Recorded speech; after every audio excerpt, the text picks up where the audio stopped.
Milwaukee's MX Fuel equipment system revolutionises the light equipment market by delivering the performance and durability demanded by the trades. From the MX Fuel cut-off saw to the MX Fuel tower light, MX Fuel has you covered, without the hazards associated with emissions, noise, vibration, and the frustrations of petrol maintenance. MX Fuel, equipment system, equipment redefined. Aces, are you planning your European holiday? Maybe you're in need of custom prescription eyewear. Hang on, maybe you're just looking for blue light blocking glasses. Well, guess what? I've got the perfect place for you. Head over to rixeyewear.com.au and get yourself some frames today. RIXX Eyewear, carefully crafted to inspire confidence.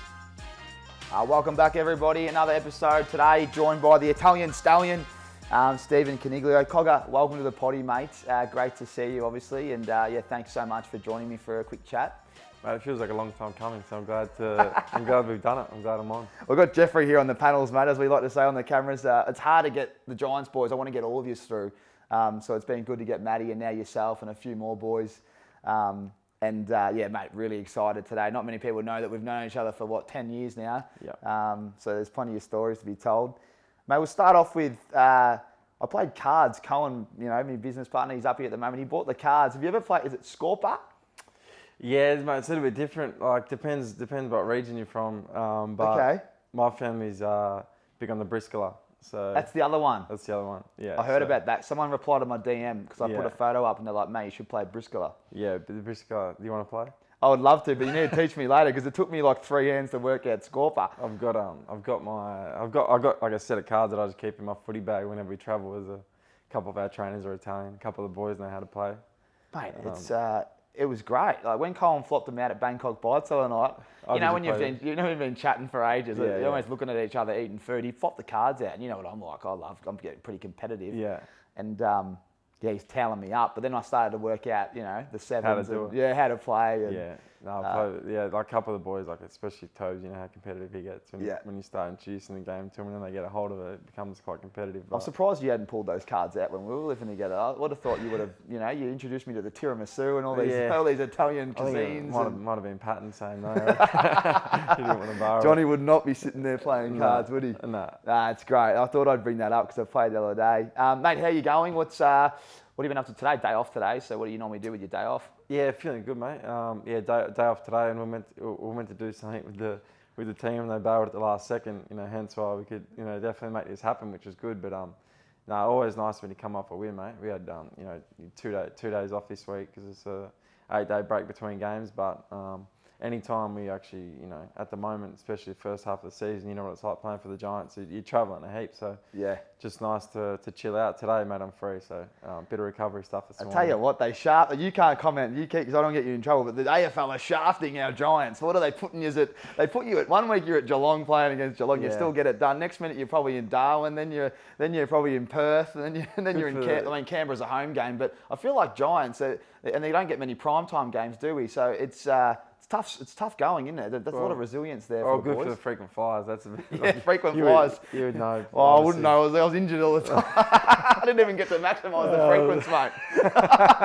And then when I went to use them, they're not flying international anymore. Got to pay full tote. That's true. Oh, mate, I was trying to book me flight last year. I was like, how do I get overseas? Freo would have had a few. You would have had a few. I had a heap of Freo, yeah. That was one thing that was good. Yeah.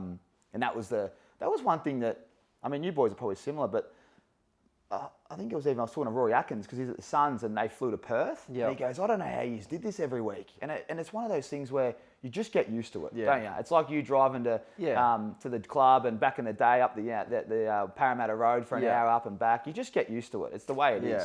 Yeah, I think it's like how you fill your time. Like I think initially you go like, I can't believe I'm driving 40 minutes, 45 minutes stuck in traffic. But then if you just go, why don't I just call my family for 40 minutes, or call some friends that I haven't spoken to for a while, or catch up with some, actually use that time. I speak to, like, obviously I'm good mates with Jags, Jago Miro is at Freo now, and, playing in Melbourne and Gold Coast before that, he didn't do a heap of travel, but now he's like, man, I just get to smash out my uni for 3 or 4 hours, and I don't have to do it during the week, so you just get, like you said, you just get used to it, and you actually enjoy it. You know what it's like. When you get colder in the winter months, There's nothing better sometimes than get to the Virgin Lounge, having a coffee with the boys, and Oh, mate, getting a love South it. Dowling sandwich, and you're away for the weekend. Let's talk about South Dowling, because I've been Yeah. telling everyone, I think I was on Dill's podcast, and a few people messaged me, just to set the record straight. This place is based in Sydney, but South Dowling Sandwiches, it's one of the best establishments in the world when it comes to a sandwich. What's your sandwich order at South Dowling?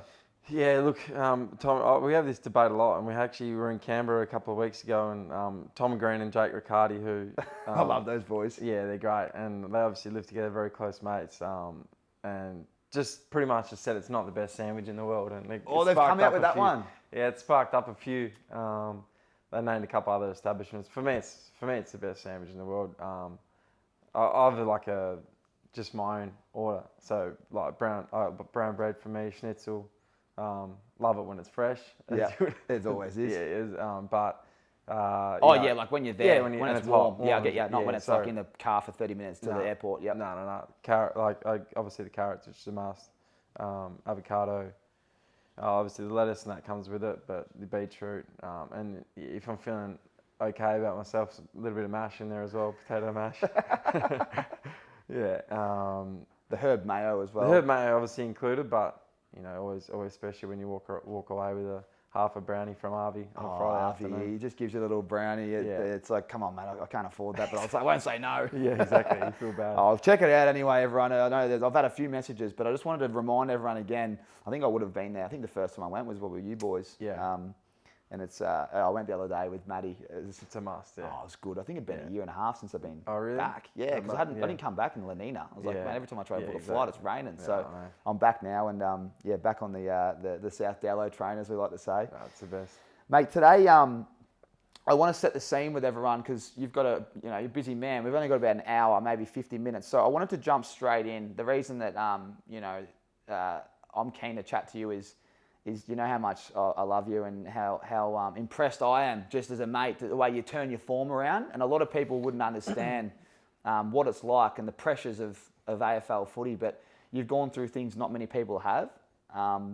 And I want you to teach everyone on what you went through, the journey, the lessons you learnt. And it's always great for other people to understand the person and what they've gone through, but also there's a bit of heart in there. There's a big heart inside you, and there's a reason why you've come through the other side and you're playing outstanding footy. But let's just go back to remind everyone. I guess more for me, we won't go right back. We know you've built you've built up. You've been an amazing player since you picked 2 in the national draft. You've just come into this club, and you're really the face of the club. You do a lot of work outside of the club with the multicultural kind of programs. You're the face there.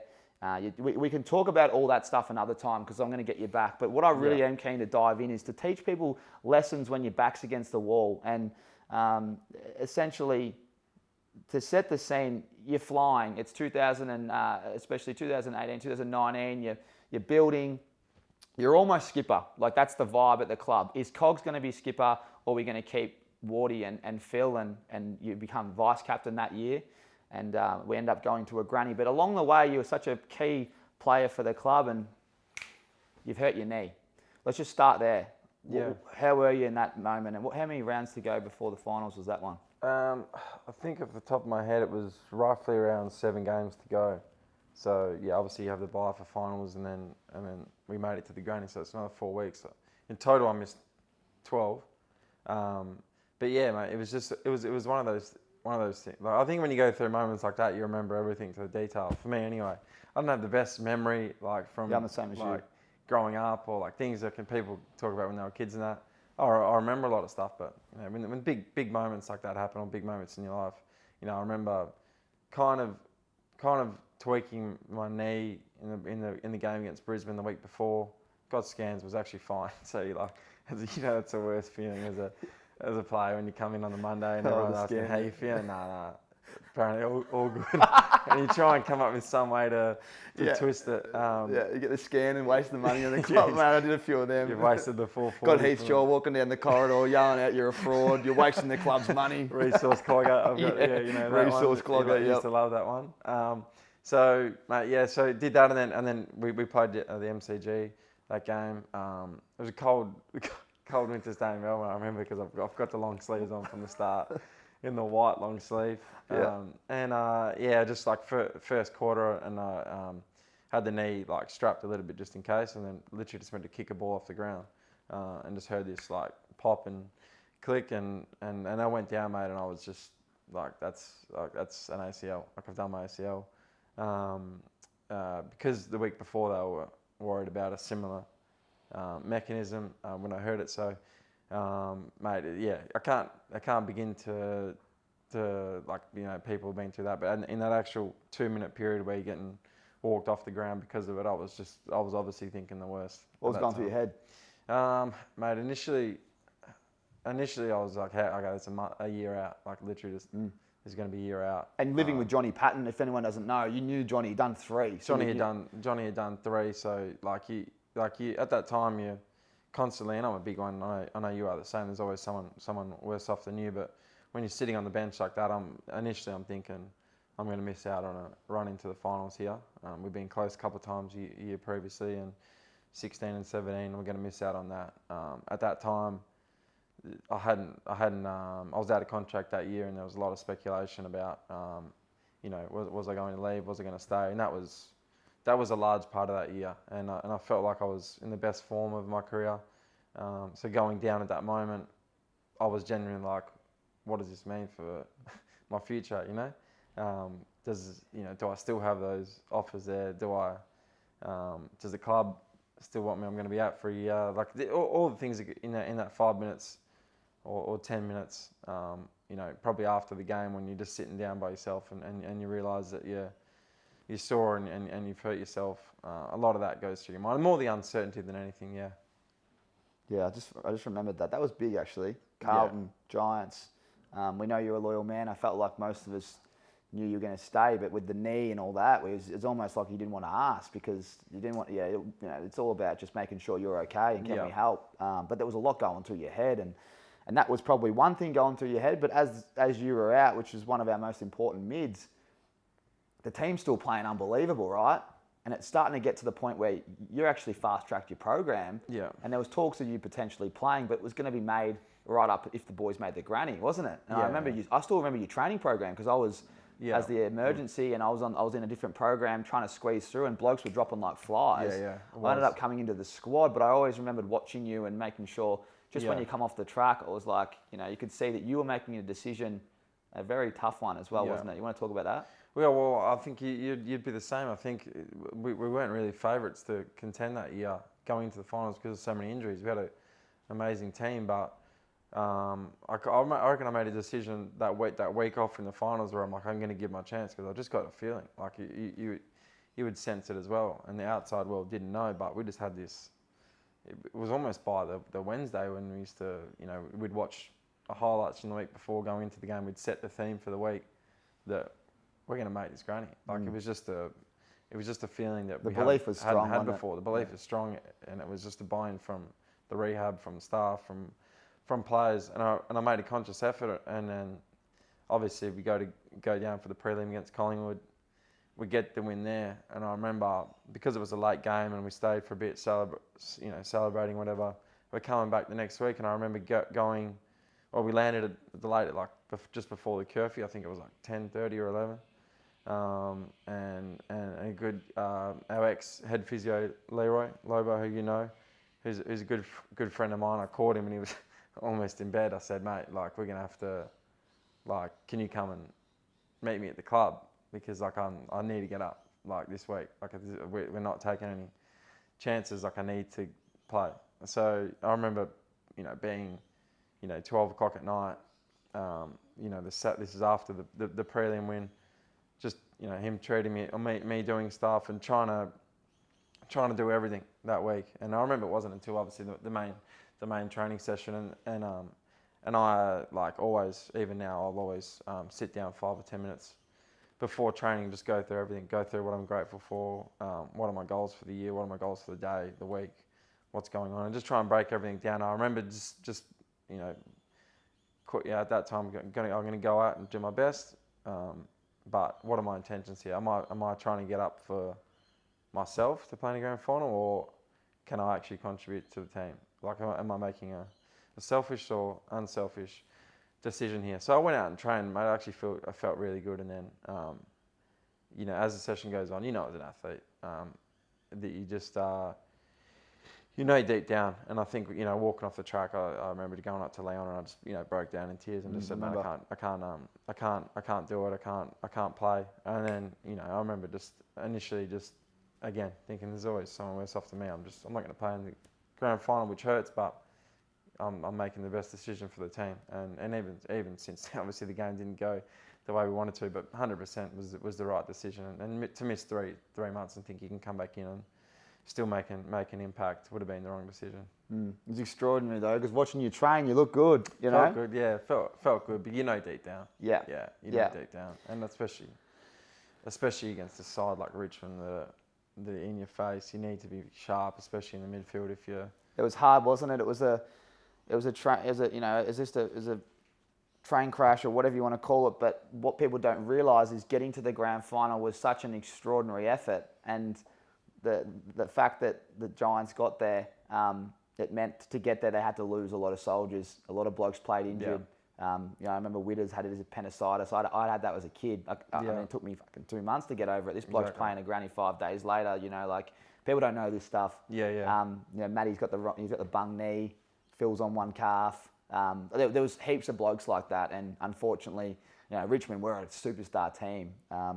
But yeah, the wheels kind of rolled off that week where everything else was going right, and it was such a special year though. Like it doesn't obviously that was the result, but to come second, essentially, you know, not many people get there, and it was a pretty special group. No, it was important for our fans as well. Like Tommy, I reckon, like you saw the like I remember, and I always like say this now, the week like the prelim win, and after the game, all the supporters gathered. I don't know what end it was to the left of the screen.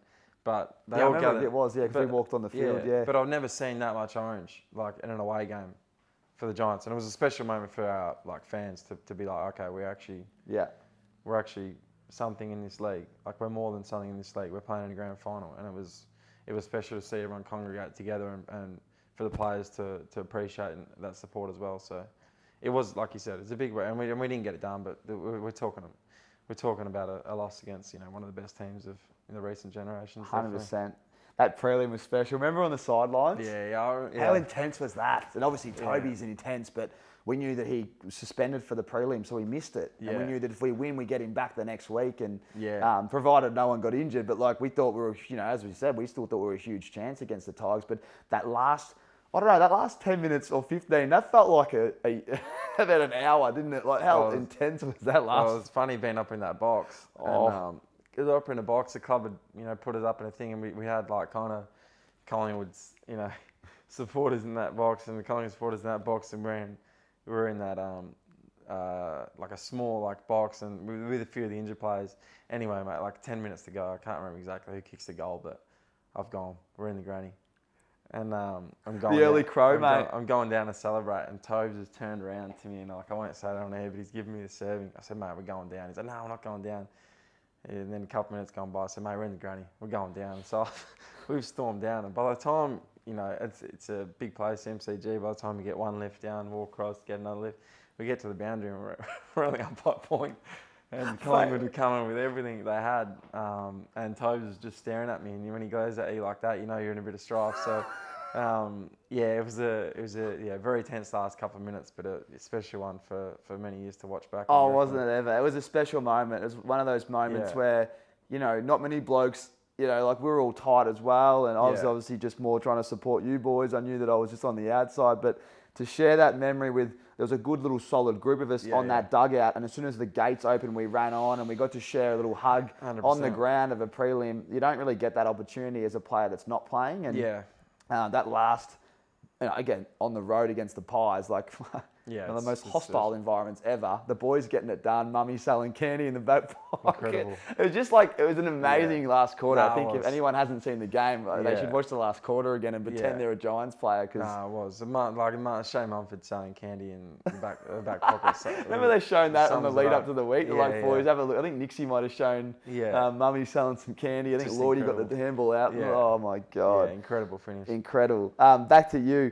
Yeah, that's heartbreaking for all of us. That was a really tough loss for the club. A lot of players took that one tough, but obviously celebrated what was a good year. But you could see that really hurt a lot of people. Yeah. we come back the next year and we want to fight back. History does say that anyone that gets beat by, I think, 60 plus, they don't even make finals the next year, which is not that you care about that, but it is when you're on the outside, you do look at numbers, and it's pretty interesting how it does stack up. But 2021 is different, 2020 is different. It's it's my second year at the club. It's probably your ninth. And, second on the ladder, whatever, fall short in the grand final. The vibe is we'll just go one better next year. So we put it all together, and we didn't know there's a thing called COVID around the corner, which really caused a ruckus amongst clubs, but especially the Giants, which is a club that loves to get around each other and not sit 1.5 metres away from each other. That's the thing. The club introduces a documentary which follows mainly you and captures a bit of the club. They follow you pretty much 24/7, which people wouldn't realise. They're actually absorbing a lot of your time, so you can sit down and ask your questions. They're micing you up. You're almost under the camera like this 24/7. As I said, you just met your partner. You become the skipper. We didn't even talk about it, but you just signed the long-term contract. Yeah. You're the face of the club, and all this is going on. How did you what were you thinking at the time? Were you like, this is a bit much, or you're like, I'm just going to dive in all of this? Because you were still coming back from the knee as well. Yeah. No, it didn't feel like it was too much to me till it felt like it was too much in the end. But at the time, it kind of just felt normal in a way. Like it just, until COVID hit, obviously. It felt like we just came in with a heap of momentum. But for me, like the captaincy piece was always an aspirational piece, but it wasn't everything. So when Cal and Phil decided to step away and I was to come in as the captain, very quickly I was trying to make decisions around what I needed most. And I remember having a chat with Toby straight away and saying, I need you as my 2RC, you're going to be the vice captain, and Josh also. But I remember having like a strong combo with Toby to say, man, I need you, really close to me. This is our club. We need to we've been here from the start. It's time to win one. We just lost one with, 16 was a really hard one to get over. 17 was a really hard one to get over. So it felt like it just all came together. And it felt like, with the doco, it felt like they're going to capture, our best moment in our history in a documentary piece.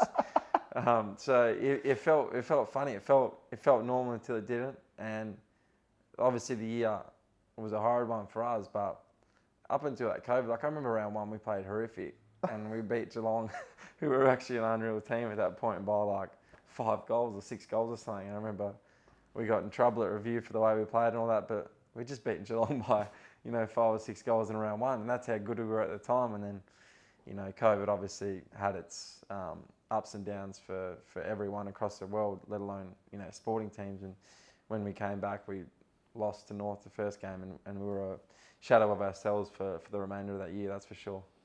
How'd you go? When was your first game back? Round one. Round one, you played round one. How'd you play? I can't remember exactly. Yeah, it was. Remember, they had the shortened, because the COVID was appearing, shortened games. Yeah. So I still had a couple goals and had maybe 20 touches. Yeah. So you felt like you're back, and as you said, everything was good round one, and then there was that 12-week layover. Yeah. Which was weird. And then we come back, and you're right, we lost our mojo. Yeah. It was like our mojo was gone, and we lost a lot of everything. Just started going pear-shaped, wasn't it? Yeah. No, it was, mate. Everything was unpredictable. We didn't know where we were going to be, as every other club was the same. Where did it start to get tough for you?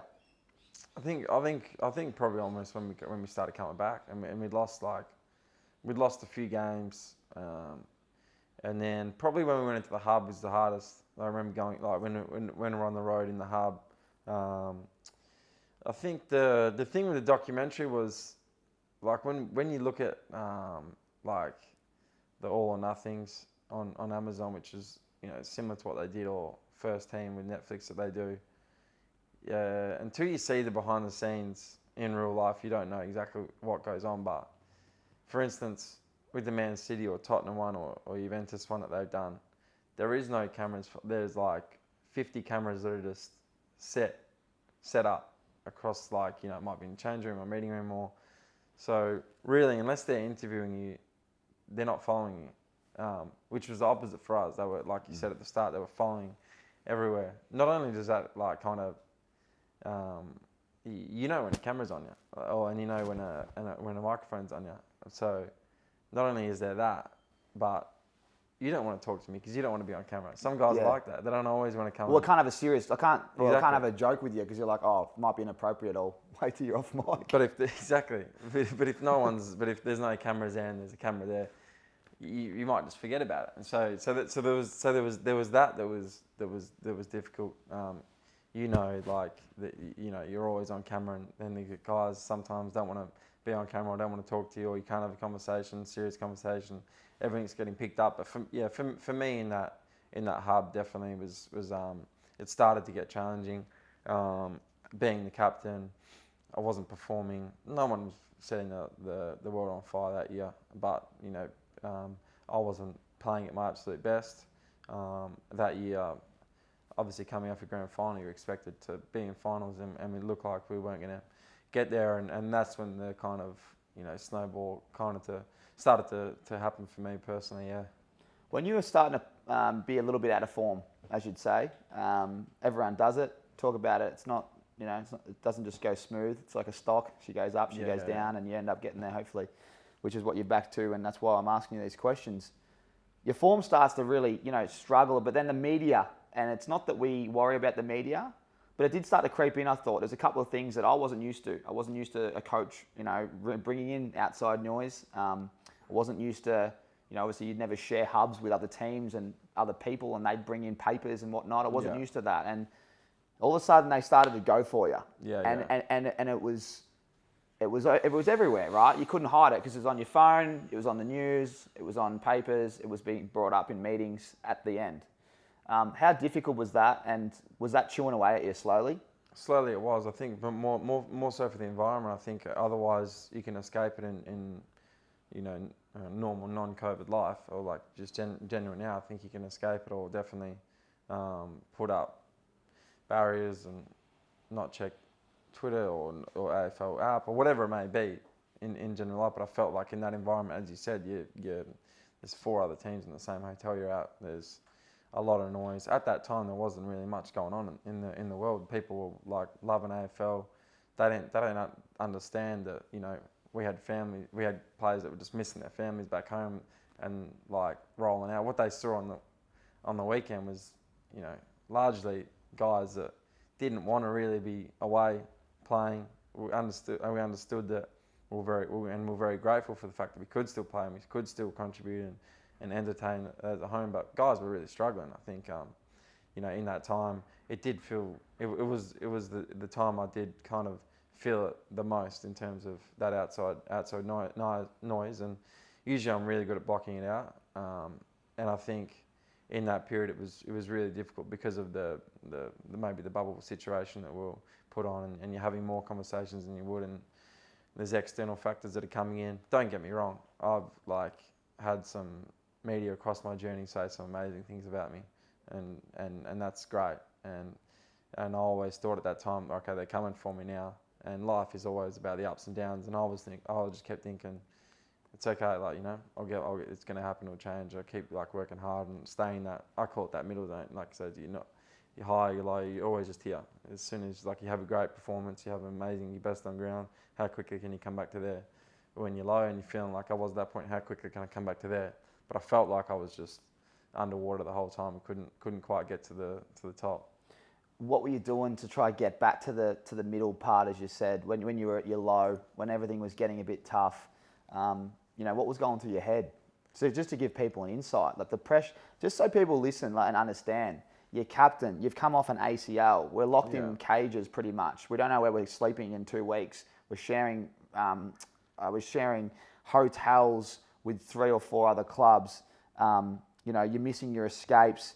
And AFL is a team sport, not individual. We're not playing tennis. It's a team sport. So if the team's off, the individual brilliance goes down a notch as well. Can't probably kick as many goals. So all of a sudden, everything's getting really hard. And then all of a sudden as well, all eyes on the new skipper. Is he the right guy? his form, comparing your stats to previous years, really, and then running with it and really going, and this is what I don't like about the modern day media. Once they've got some momentum, it's like, oh, everyone's loving this story. Let's just keep ramming this message home. Break him. Let's break him. And then, oh, hang on, let's pick him back up because he's struggling. It's that's what they do, right? Yeah. And that was what was going on. And it was fucking tough. And the one thing I found tough is, because we were really close, is I didn't get to see you much because you're with these fucking... You were locked away filming, or you were doing captain commitments, a lot more meetings. It was like, you didn't really get to hang out as much, I thought. Oh, I think that was the hardest thing about COVID, and the reason it affected our group the most was that we couldn't, and then when you're in those situations when we're away, it was probably that. Like for me, I wouldn't say I'm fully introverted, but I think I like to think about things and whether it be and hold things inside. So I think during that passage, when I look back on, what was I doing? What was I not doing? I was probably too sheltered. I was in my own thoughts, in my own not world, but I would just the second I could go to my room just to isolate myself because I was embarrassed, or because I was feeling flat about things, or to get away from the camera, or to get away from the noise, or anything to do with footy at that point. My way of trying to get back into form was I need to figure this out for myself, and it was probably definitely the wrong. That is crazy. We look at it now. We're what are we doing? Yeah, I know. It's never as bad, never as good, right? Yeah. But at the time, it's as bad as anything. Yeah. Whereas sometimes you just need to put it into perspective and. Yeah, and you were great in that period. I think and you have close friends around you. The FIFA tournament we had in Perth was... Oh, mate, that's why... I didn't watch the Amazon doco because they didn't put it in. I was filthy. I know, it's... That's the thing. They filmed that as well. They filmed the whole thing, mate. I put it in the theatre. Did you make the granny that year? You come second or something? Yeah, no, I got knocked out in the semis. That's right. But that was... 4-3 I lost. Yeah, but it was...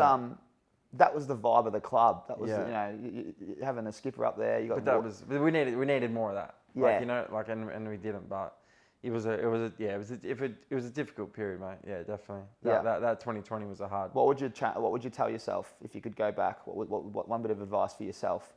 Let's say you're in Perth. You're halfway through your struggle. I think you get dropped in 6 weeks or something, right? You go back 6 weeks early. What would you give yourself? Some advice. What would you say to yourself? Yeah, I didn't. I realised I was struggling. I didn't feel like I was playing that bad that I needed to be dropped. But no, we'll talk about that in a second. What I mean? But that environment was just I needed to go do.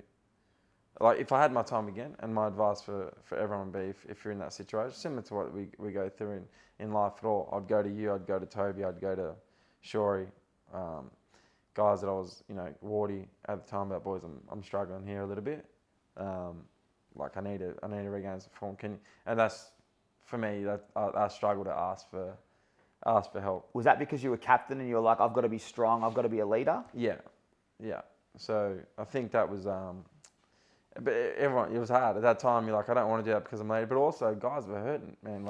Guys are missing the. Everyone's going through their own battles. Everyone's going through their own battle. I'm going to ask someone to help me when they need help as well. So it was a strange year, definitely. It was. I even think about Jezza. Jezza was out of form, Yeah. And why was he out of form? Probably because he couldn't go fishing. Exactly. Little things like that. But everyone was out of form, and it was kind of a bit of a roller coaster. Leon, he was out of form. I love Leon. He gave him opportunity. He was out of form. You could see everyone was a bit out of form, and once it's kind of a compounding effect across the group, silly things, weird things start happening. Which is probably why we should just jump into it. You're the first, I think you're one of the first, well, I don't know the stat, I haven't looked into it, but when we're in the hub, it was getting weird, man. I'm trying to get a game right. I'm still filthy, didn't play me against Freo. I was ready to go. Then I did me hammy, I started crying. My career was pretty much done there. So I thought all I can do is help the boys now. I'm fucked, Unless they tell me they want me for 2 years or a year contract now, I'm not waiting another month after the thing. So pretty much retired about, 2 weeks before, but I think it was the week after that you got dropped as captain, and everything was just getting too much for me, let alone you. But let's just dive into that. Looking back, I thought that was the wrong call. I had no say in it, obviously. I was just a player, going to the meeting. But, hey, boys, meeting. There's a lot going on behind the scenes. It was quite weird, right? It was a real weird time. Yeah. What was going on? What conversations were you having? And, to get dropped as skipper, like it's definitely the wrong call. I reckon they'd look back, the guys that made that call, and I know they'd regret it. Yeah, I don't know. I can't remember the stat. It was a funny one, but It didn't help, man. It didn't was help. Like, I don't know, maybe the first or second ever captain. Definitely. Hey, at least you can have a laugh, right? Definitely. I've had him there, right? But if you looking back, you got to like. Hopefully, you know that you go on and win a flag, but you look back and go, "Man, I'm the first ever." Yeah, you have to laugh at yourself. Like, I mean, I always try and keep, see the good in things, and like you have to laugh at. But yeah, I think it was the first AFL captain ever to be dropped. But at that time, it was like, I remember we'd done the team meeting, and we've gone through like the team, and then get the tap on the shoulder from Leon. He goes, "Do you mind if we have a chat?" And I'm like, "Yeah." And like that, literally at that moment, I was like we walked over, and it was like the most awkward walk, like because it was like to he wanted to go somewhere private. So deep down, I'm like, "There's something going on."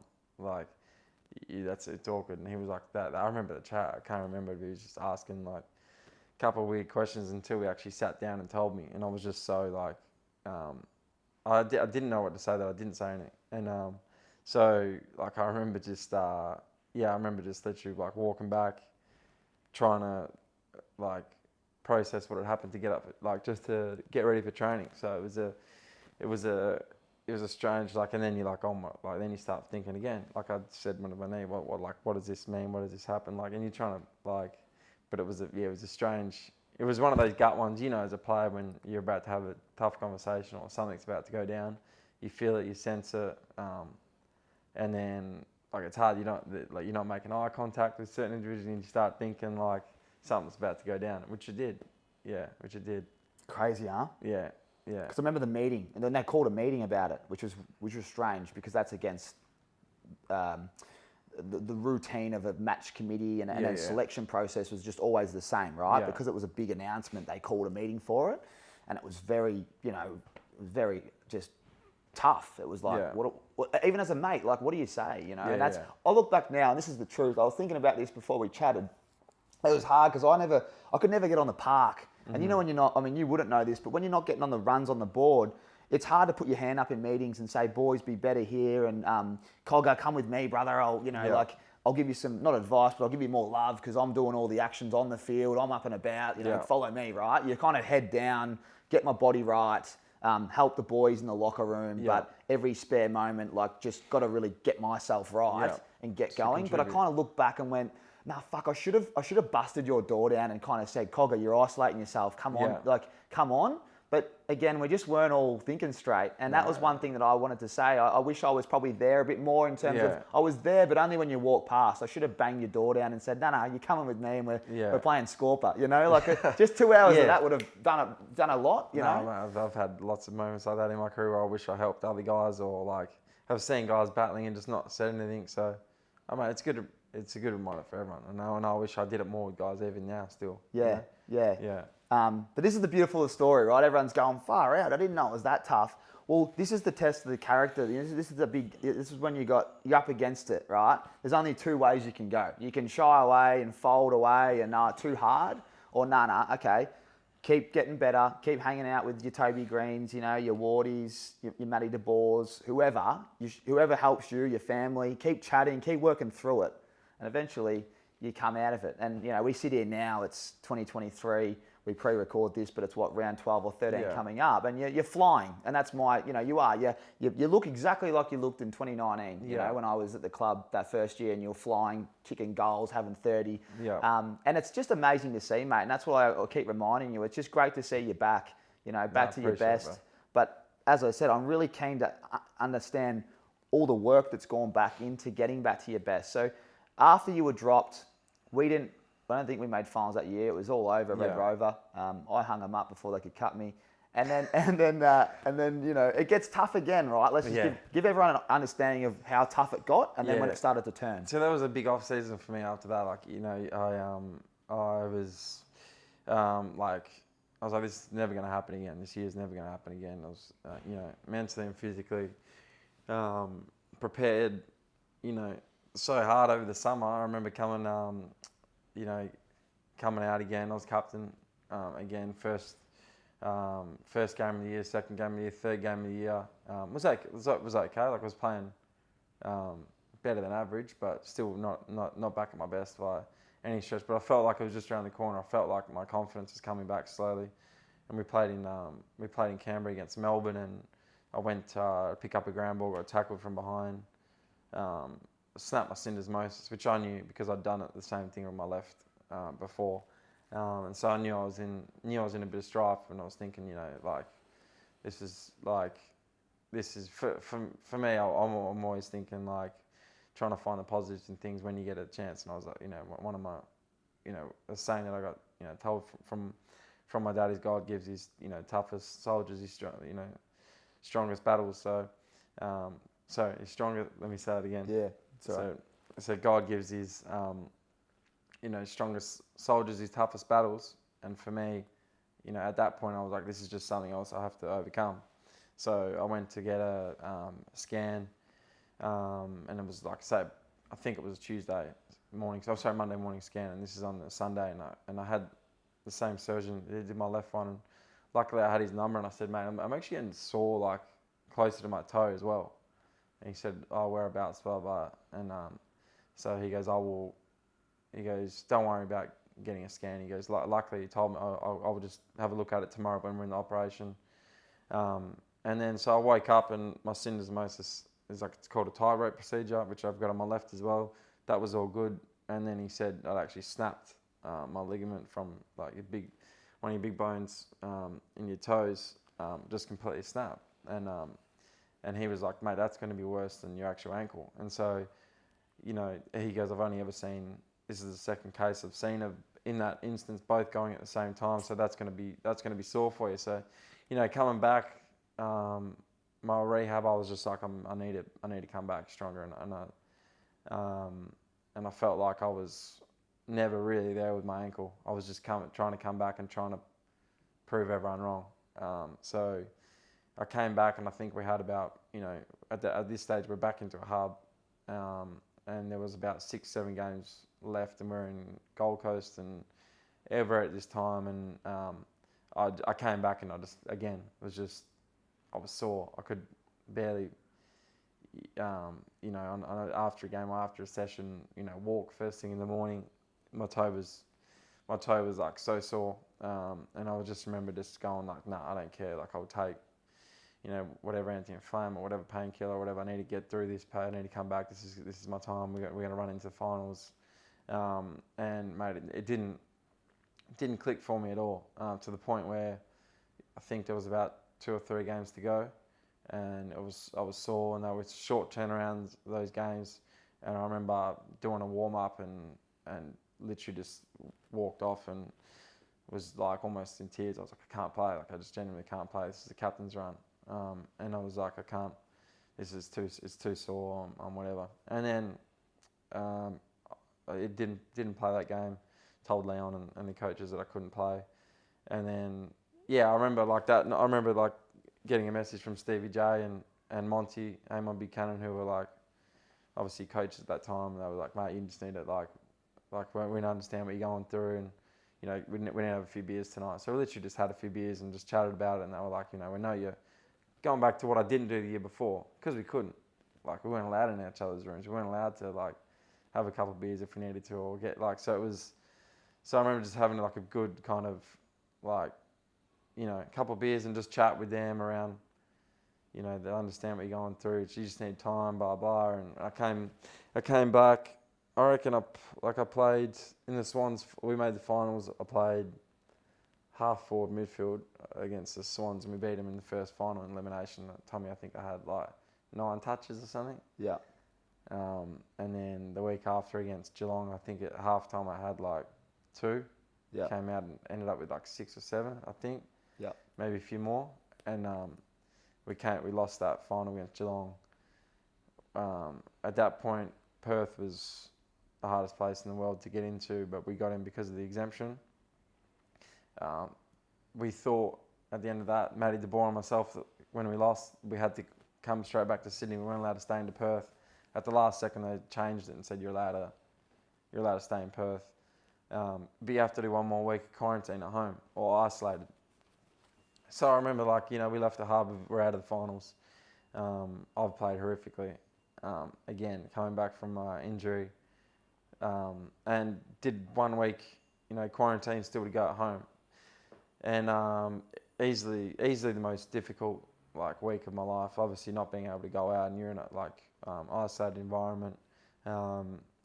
Still really grateful we were able to travel and see family that time. Obviously, being back in Perth, so reminding myself constantly of how lucky that I was, how lucky I was to be playing, or be with my family, or be with my fiance at that time. But easily the hardest week for me, to try and digest everything that was going on the last 2 years. Not only that, and just being honest, at that time I'm thinking I might be done here. I don't know what's going on. The club, I don't know if they want me anymore. At that stage, it was is he gonna get they're thinking the club want to get rid of him, traded, whatever. There was a lot going on, and I wasn't playing my best. I knew I was sore deep down. You don't want to make excuses. And I remember having 2 days after, you're obviously doing your end of exit reviews, and it's usually Tommy, here's your gym work you've been doing. High performance manager's really happy with you. This is your season stats and whatever. And there was none of that. It was literally just Jace, McCartney on the core, Amon, who was the midfield coach at the time, on the core, and then Leon on the core, and it was 3. And if there's 3 on my core, you're in trouble. You're in trouble. So I went into that, and it was honestly, it was just the honest chat, which I loved about Leon. At times he could just be really honest, and he was just saying, mate, you're nowhere, kind of thing, and you need to figure out a way. This is last chance, kind of thing. And I knew that. I knew that deep down, both physically and mentally. So that week was a really hard one. You're still isolating. 1 more week to go until you're allowed out again. And I was just a shadow of myself. I've always been someone that's upbeat, happy person, whatever. I've been very grateful, Tommy. I've never struggled with mental health stuff before ever. I'm very, very blessed with that. I always try and help people that do. Not that I did during that time, but it's the flattest I've ever been, definitely. And I remember just going through that week, trying to put together a plan, trying to figure something out. And you have a lot of people around you, and trying to help you, or have great connections, and speak to this guy. Here's Simon Black's number. Here's Travis Boakes. Here's people that are around in the game that have been through some adversity before, that you can chat to and try and get some assistance. But I remember going through that week, and then in the nicest possible way, I remember my wife at the time, my fiance Becky, just full having a go at me at one point, and was just you're pretty much a shadow of yourself. You need to get over yourself. And I remember hitting hard at first. You go, what? And then she's like, you need to get over it. This is not you. And you need to get over yourself. You're in a blessed position. You've had a couple of bad, but you can come back. You need to turn this around. Get up. Let's go. You've got it in you to do it, and that really hit home. And so I'm big on with my goal setting, putting a date and a time on things. And so I literally just started back again. I was like, when I'm at my best, I was trying to think of 2018, 17, 19. When I'm at my best as a person, what am I doing? So that was me, and I literally said to and she said to me that your mum and dad, everyone around you at the moment, they know you're terrible to be around. Usually you're and so I literally just said 4 o'clock. I've said it before in a thing, but I said Friday 4 o'clock, I'm changing everything. That is the last time I'm feeling sorry for myself. And then after Friday 4 o'clock, I'm the new cogs. And so I figured that week I was literally writing everything down. What am I doing? What am I going to do? And I just went back to basics, man. I was very fortunate at that time. I was back in Perth, and I was just thinking my mindset was 15, 16-year-old Stephen Coniglio, and what was I doing at that age? So like just simple stuff. But when I got out, I was like going to the gym that I used to go before I got drafted. I was running at like Swan Districts, where I played like majority of my footy, running at Brown Park, which is like an oval next to my house. I was like, even when during like that isolation week, I was like doing weights with wood, like Becky laughed at me, but like my dad, like, you know, wood for the fire, whatever, just doing stuff that like I'd done as a kid, listening to, like, it sounds silly, but people that are struggling, like listening to music that I like, always like listening to music that I like. Everything that I watched was stuff that made me feel better. It wasn't like stuff that, like, on my phone, my apps changed. Like, I went to like anything that I thought was like useless, deleted. AFL app, deleted. Footy Live app, yeah, check the scores, like whatever. I'll get that instead. I don't need to see the news. I don't need to read, like, on Twitter, like, who am I following? What am I seeing? Instagram, who am I, like, following? What am I seeing? And I just built myself, like, up from there. And I was just adamant that, and honest with myself first. I think that's the first step people need to realise. It doesn't matter if you can't figure out exactly what it is. For me, exactly over that period, and talking to you now, I can't say I was doing this, I was doing this, I was doing this, and that's why it was an issue. I still can't look back. But what I can realise, I wasn't myself. I wasn't myself as an athlete, I wasn't myself as a person. So I need to admit that first, and then build bridges. So that was my mindset, and I'd spent, you know, a month in Perth, and built myself up slowly, like gaining confidence each and every day. I came back to Sydney. By the time I got back to Sydney, I knew what gym I was working at. I knew what oval I was running at. I'd asked a group of like people that can help me with that. Can you please be at every session? I got like a close friend, Jake Smith, Jake used to work at the Giants with our like S&C. I said, mate, like, I need you to help me. I need you when I get to the ground, like, I need you to be a coach. Like, this is my program.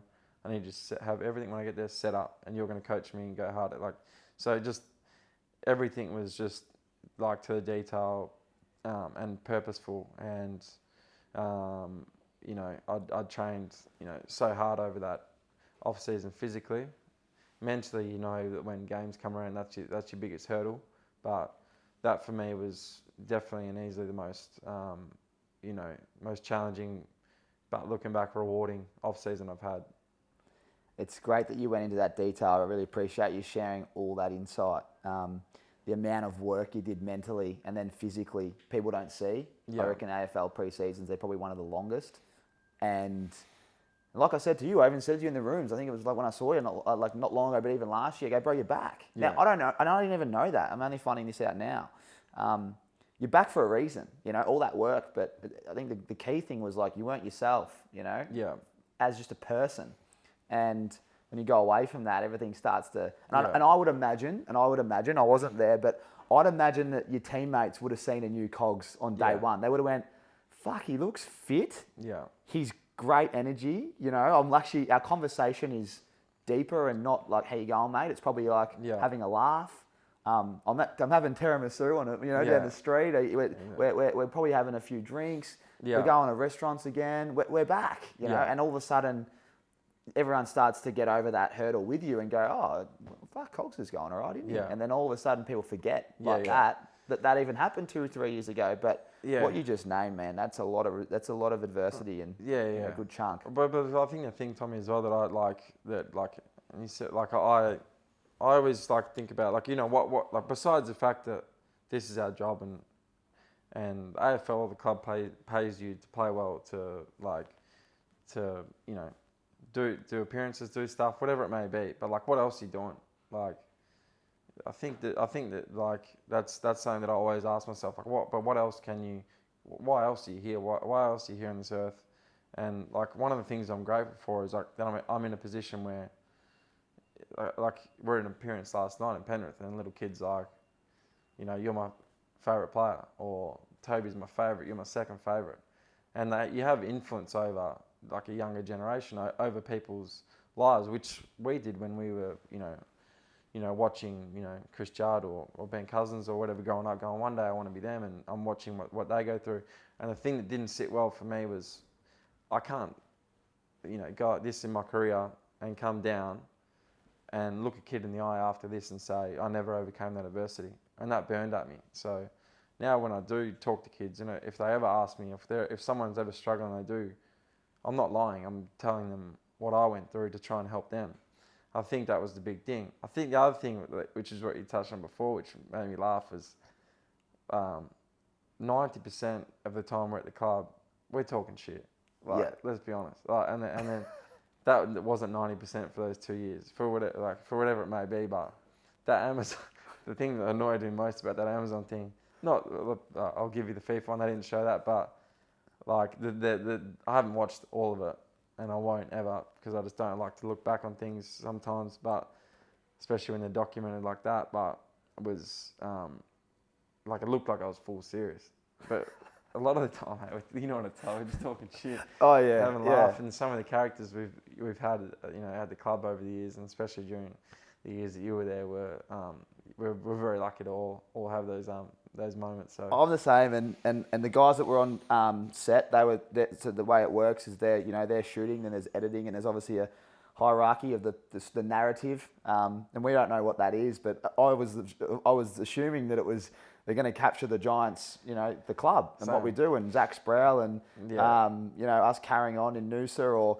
or the locker room, or obviously you can't get in the showers and that, or the locker room people getting changed, but there's a lot of shit talk, or the gym, and you know, Xavier O'Halloran running around like with a do-rag on and meowing like a cat or something stupid, and mummy carrying on or whatever. But the FIFA comps, or you know, all that stuff. And when I found out that none of that was in there, I haven't watched an episode, right? So I'm only going off what people said. Yeah. And I said, what'd they paint you as? And you know, it was different to what I know. And I was like, oh, I'm not watching that. They should, but you know what? It's funny, bro. Like, I actually have this vision.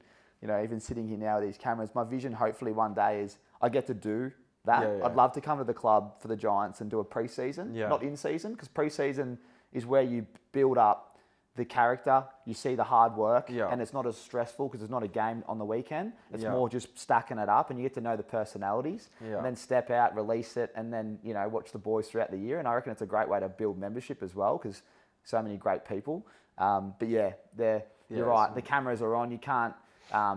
You just don't even know what you're doing. They might be having a serious one-on-one convo with you, and you're like, oh, I better get it away. I'm a fringe player. They don't want to listen to me. One thing I'd love to share, though, and thanks for sharing that, is what people don't realise about you is even things that I remember.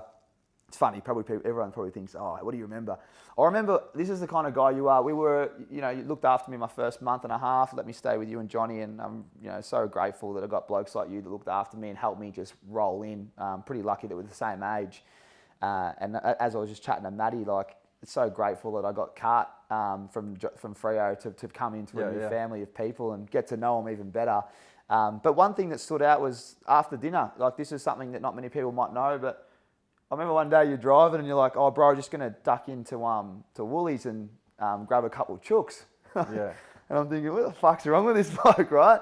And this is a great one. People should do this. And I didn't really know. There's a lot of homeless people around Sydney, and we were driving back to Alexandria, which is where we were living at the time. And you said, oh, bro, do you want to just take one of these chooks and just jump out the car where there's all these homeless guys that haven't had dinner? And out we go, and I think I offered me chook to this bloke. He told me to fuck off.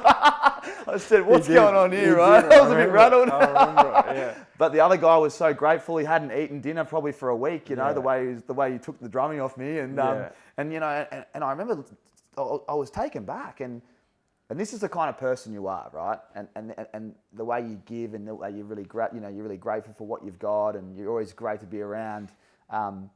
And they're probably things that you couldn't do when you were struggling because you're in a hub. But they're the things I was hoping they'd show on the doco. Not that I've seen it, but just wanted to bring that story up because that's something that to this day really stands out for me.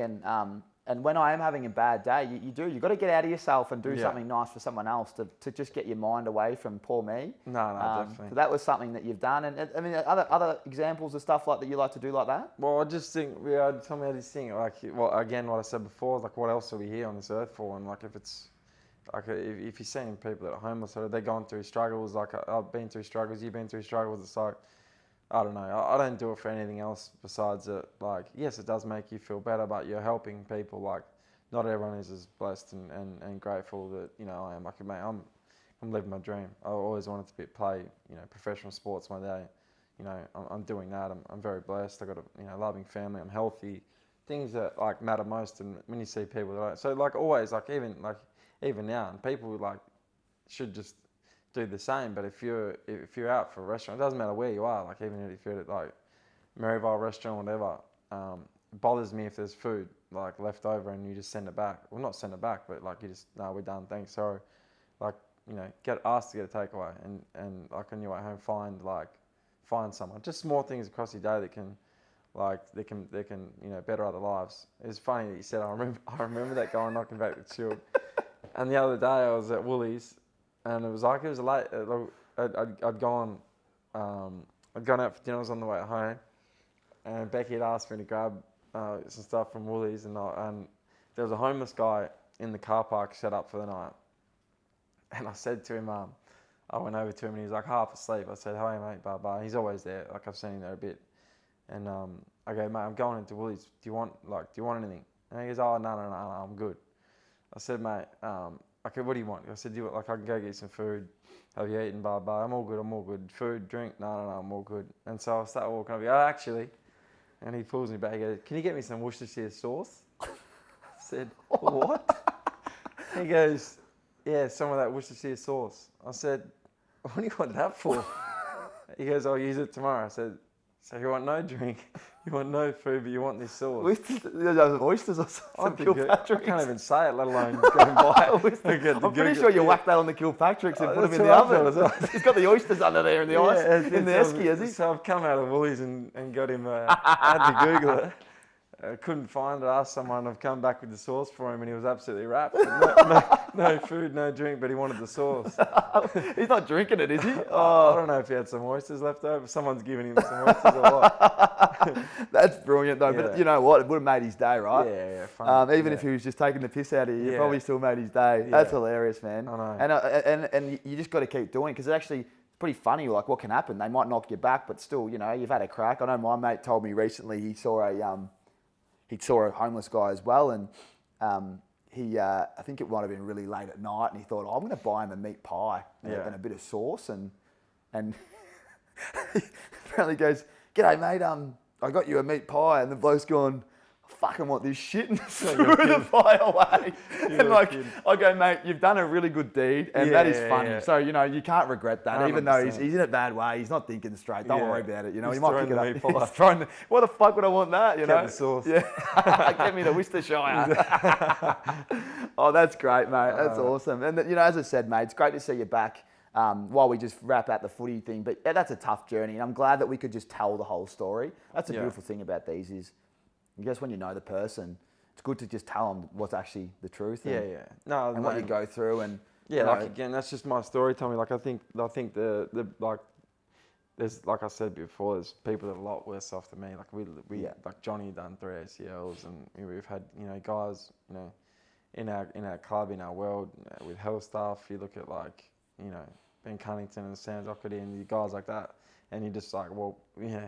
Was what I was going through even tough, or am I just, you know what I mean? So always blessed, Tommy. Yeah, well, it's great, mate. It's great to hear, and as I said, I appreciate you sharing, mate. We asked a couple of, I know you got to run soon, but I've got some questions for you from the Aces, and I really appreciate it. Everyone always pops in some questions. Here we go from Hooch_23. Which Coniglio brother had the best cover drive? People don't know, they should know, but you're a gun cricketer, and you might have been playing cricket for Australia, but you picked AFL, went pick 2. Who's got the best cover drive? My brother. So I played.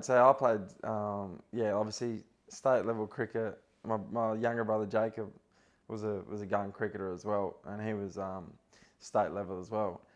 But both batters. But my older brother was the best, Jonathan by a mile, but just didn't care.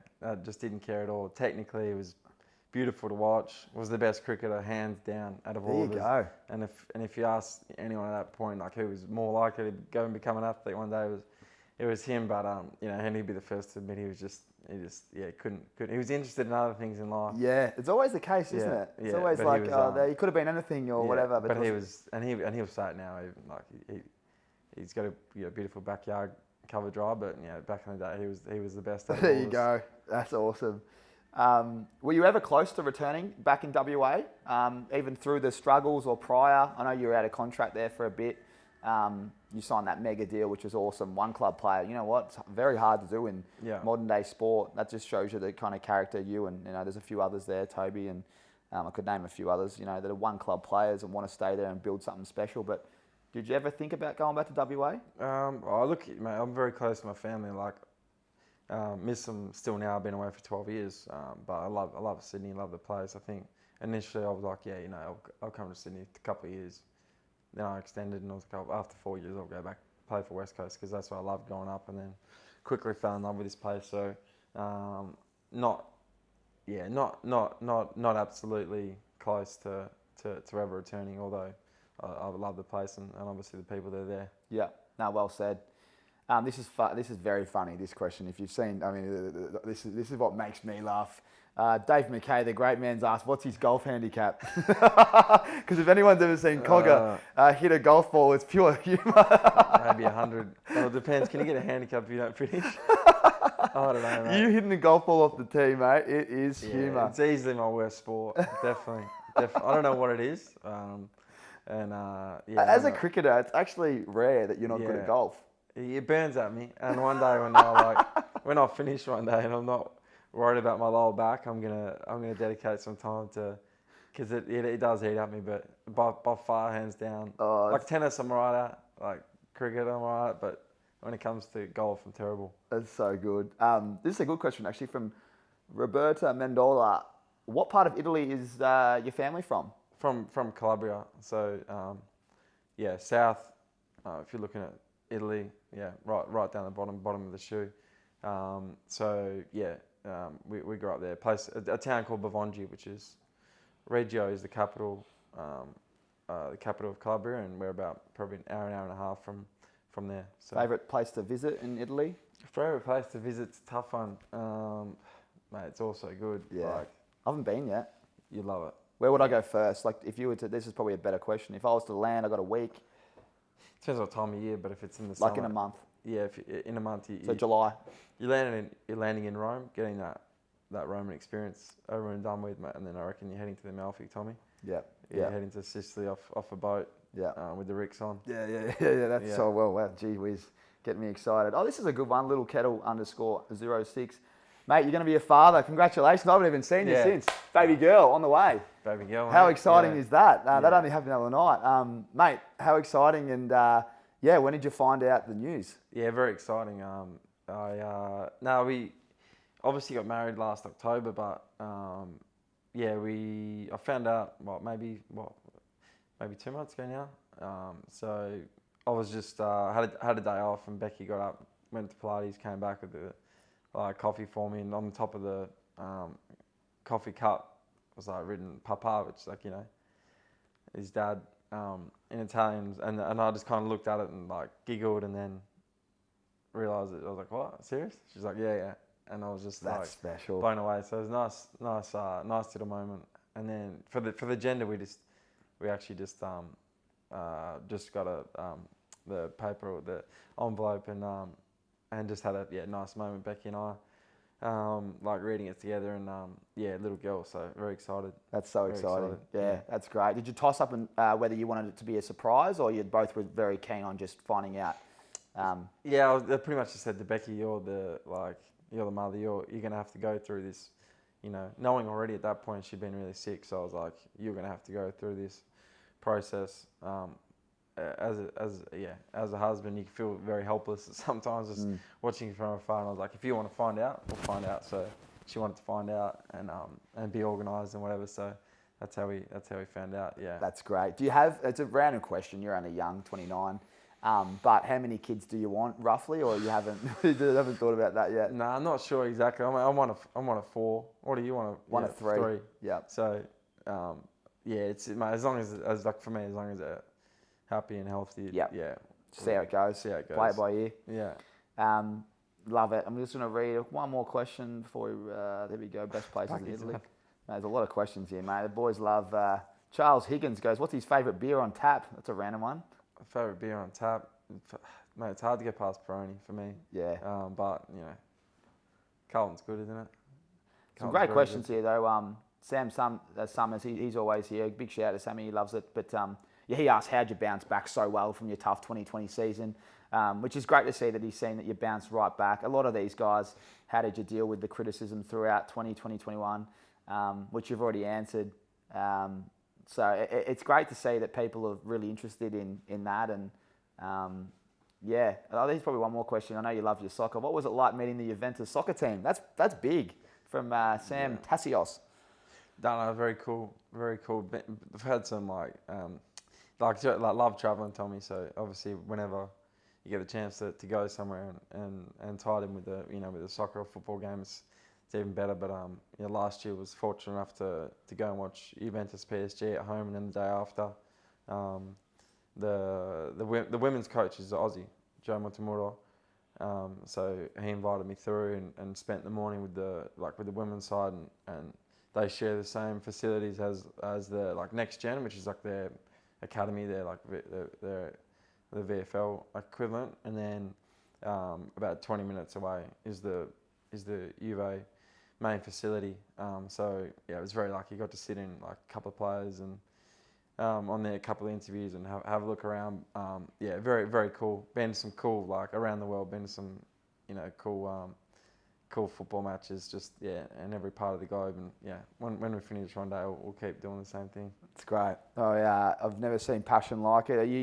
As I said, I'm an NFL, NBA man, but geez, I gave soccer a crack. I just couldn't get into it as much, but it's great to see you. And FIFA's a different story. We had some real good battles there. Yeah. Haven't played probably for 2 years, but the passion that you've got for your team and your soccer, it's great. It's the same I've got for NFL, and you boys certainly brought a lot of energy to the club. I know you'd be watching it. It's a bit like me with NFL, so it's pretty cool that you got to meet the team. Yeah, no, honestly, for me, it was a dream anyway. So it's I was pumped. Yeah, it's so good, mate. You don't come on here empty-handed.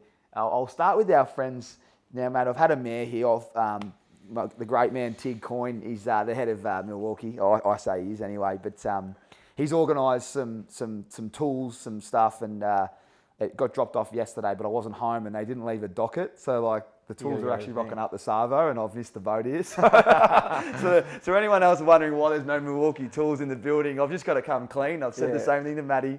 But you've got a heated jacket. They're crackers. They're battery charged. So literally there's a battery in there. You put it on if it's freezing. Perfect for Melbourne. Perfect for winter. And they look elite. They're black, and you've got buttons on the chest, and you can literally click them into gear, and they go as hot as you want. So it's like a seat warmer. Nice. So you'll get one of them, mate, and I'll make sure you send me a photo so I can show him that they've arrived. What time am I coming back? Well, to be honest, mate, probably 5 p.m. Come back in about 5 hours. But our Milwaukee Tools, handiest moment. There's 2 questions here. I'll ask you the first one. What would be your Milwaukee Tool handiest moment? So when you think about being handy, it's actually giving yourself a bit of a plug here. I know you're a humble man, a bit like Maddie and everyone else, but that moment that stands out on the footy field where you go, geez, that was handy. And you've played a long career, so there's got to be a real cracker in there. There's a lot, but I want that one that stands out for you. There's too many. Good one. And describe the play, because we'll be able to marry this up with some footage. Yeah, marry it up. The couple goals spring to mind, Tommy. Probably. We played Collingwood, I think, in 2018. And I had a right foot snap in the pocket, which I thought it was a pretty hard angle, and it was. I think if you look back at should have centered it maybe.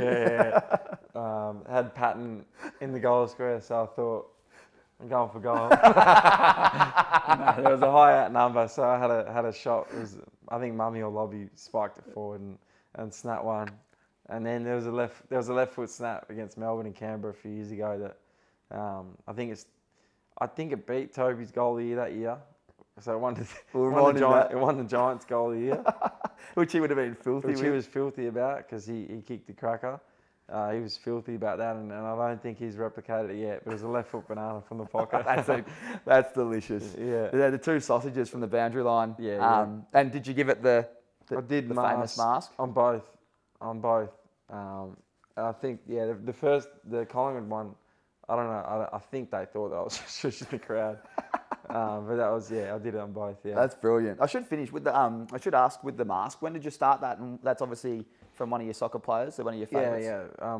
So Paulo Dybala, who was ex-Juventus player, used to do the mask, and I loved him and loved Juventus. But I was when I had in 2017, I had my left syndesmosis operated on. I remember being in hospital, had to stay overnight, and I was watching like the Juventus game, and he scored and did it for the first time. And then after the game, I remember reading it, and it was like why he did it. And so I remember speaking to my brother, and he sent me the article and said like when you score your first goal, you should do it. And so really it just means like it is the mask, but it's a mask of a gladiator. So the theory behind it and why he did it was, exactly what we've been talking about, Tommy. So people often will watch a game and will see, Tommy Sheridan on a 40 field for 2 hours. That's what they're seeing. They're judging you on that, but they're not seeing what happened on Tuesday afternoon when you were battling with something, or Thursday, or what you're going through personally. So there's like sometimes you have to, or every time you have to put aside what's going on in your world, whether it be good or bad, to play 2 hours on a Saturday and contribute. And I just thought that was It's cool, man. I didn't know that. Yeah, I thought that was just a nice little, although it's a little bit of a look at me, it wasn't mainly for that. Like, You should have come on the potty earlier and told this. I mean, I've known you well enough, and I still didn't know the reason. I've always just done it. I've just taken the piss out of you. Yeah. Well, so that was like, that was it. And then like, I thought I'd put it to bed for a bit, and then like, you'd get there before a game, and the kid would be like, make sure you do a mask. I'm gonna have to do it again. Mate, you got to celebrate. That's one thing now being out of the game. You got to celebrate your goals. You got to celebrate your teammates. You got to celebrate the wins. Yeah. Because one day they're going to be gone, and you wish that you did more of it. That's awesome. The mask. Yeah. I'm glad that you brought that up, and there you go. That's the meaning behind it. But there's some great Milwaukee Tools handiest moments. What about the biggest tool in the locker room? Who's the guy? This is a good tool. We always talk about someone in your days where you'd walk in that locker room. We spoke about 90% taking the piss. Someone that just really gets you going. Who's someone that carries on a bit? Oh, mate, Tommy, there's been like there's been some characters over the years. There's been some characters. Like if you think about the journey over the Giants and some of the, like Satano Halpin springs to mind. Obviously Shorey, like Stevie J, Reece Palmer, these guys like Ryan Griffin, Joel Patfull, like Mummy was like, and then the newer brigade, like Seeker and or Connor Iden and Xavier O'Halloran, they make me laugh. But I think like for me personally, I'm a good mate of his, but Shorey on his day is very very hard to beat. Doesn't matter what you're going through, but it's around those times of, like someone, like, calling something, like he'd just roll around. Like if you got injured on the Saturday and you thought you were gone, and then you'd come back on the Monday, he'd call you Lazarus for 3 weeks, wouldn't he? He'd just pick it everyone. Mate, he used to torment me. And there wasn't any filter. You could be a staff member. You could be mate, no filter. One of one, Shorey. I don't think you can sneak another Shorey in, because he just had the reputation coming in. He was allowed to be Shorey. And but some of the lessons that he taught me and everyone over the years was just so funny. Like he even like big one early on. Like Monday, I lived with him for a bit. Monday we'd walk in and I'd just walk into the locker room, and then he'd walk off to like the not admin, but the coach's office and GM. So he'd literally walk in, do a lap, and come back, and then come into the locker room. And I remember saying to him one day, "What do you always do that?" Like he just like saying hello to everyone. He goes, No. Well, he goes, "Well, I am, but I figured that if I walk past like the GM's office, I walk past Leon's office and all the coaches, if they don't pull me in on a Monday, I haven't done anything wrong for the week." That is brilliant. So he used to do it. Doesn't hide, just fate. Hey, am I all good? Exactly. So, and then he was fine for the rest of the day and the rest of the week. So that is brilliant. I didn't realise that. That's good. Funny. That's very good from Shorey. Known to get in trouble off the field, but not probably so much at the Giants. That's gold. That is very good. Mate, they're yours. Grab them, the RIXXs. Yeah, mate. In fact, flick them. Just flick them here for a second. I want to read out what you've got. You've got the I've got you the Soho dark green crystal grey polarized. So they're yours, mate. Whack them on. Awesome. Anyone else out there, obviously use the discount code ACES at www.rixeyewear.com.au. Get 20% off. Oh, mate, sharp as nails. Sharp. I always say that. That's the Amalfi Coast with the white T-shirt on. That's you, I reckon. You're laughing. So leave them on while you answer this one for me, Cogger. And again, yeah, everyone use 20% off, discount code ACES, very simple, at www.rixeyewear.com.au. RIXX and retirement. So money's not an issue. You've got heaps of it. Families there. Where would you retire in the world and take your RIXX eyewear with you, and why? If you could only pick one location, I probably wasn't strict enough with Matty. He picked about 10. Did he? Yeah. Yeah, if I was in that best position, Tommy, I'd probably maybe Como, Lake Como. Oh, yeah. Maybe somewhere around there. I've seen, and you've been there. Yeah, been there. Love it up there. But it's obviously a magic place, isn't it? Like, Why Lake Como? Just for people that haven't been there. well, I think scenically it's amazing. It's beautiful. It's an incredible place to like unwind, chill, but also just to, if you want to just holiday and also it's very, very close to like Milan. So I think if you're looking for a big city, it's not far away. How far away is it? It's about an hour, just over an hour drive. Yep. Juventus is not like in Torino is not too far from there, mate. So you can go watch. You got a bit of everything. And then it's very close to Switzerland and France as well. So I'd nest in there next to George Clooney, I reckon. Yeah, oh, mate, that's the dream, isn't it? You look a bit like George, a young George. There you go, RIXX and retirement with Cogger in I've forgotten Lake Como. That's the one. Sorry, I've had a mare there. RIXX and retirement in Lake Como. I haven't been there, and I'm looking forward to going there because I remember you, Jags, and Toby. I think that was the three. Yeah. You went there, and I remember seeing photos and thinking, wow, that on a boat, like just the surroundings were incredible. Place, so that's epic, mate. And they're yours, the green Thank you, brother. Sohos. But mate, overall, just want to say a huge thank you. I know how much everyone watching this and listening to this is gonna love it.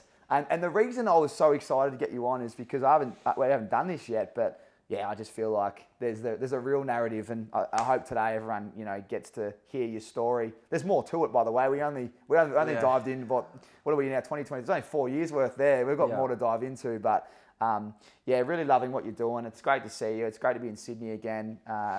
Really grateful for our friendship and my time at the Giants and meeting blokes like yourself. And yeah, you got to remember your story's inspiring, so keep it up. And get us a flag, mate. You can't underestimate this football club, especially after what you just did against Geelong. Obviously, this is pre-recorded, but yeah, really loving what you're doing down there. So I appreciate it, mate. We'll keep working hard for it. Been a pleasure to come on and chat to you. Very easy as always. I was worried. Like, I know the Matt DeBoer episode is coming up as well, and I knew I was after him, and I know what a weapon he is, and I was like, I hope it lives up to somewhere near what Matty DeBoer. That's like what Dommy Tyson said. Yeah. I think I had Joe Butson on first. I mean, and then Dommy was after. I said, mate, relax. You're both weapons. Yeah, exactly. Jobe's a weapon. Yeah, I know. Nah, mate, they're all different. All very different, and that's what I tried to say to Matty. I was like, don't worry about what the listeners want. We were all, Exactly, you know what I mean?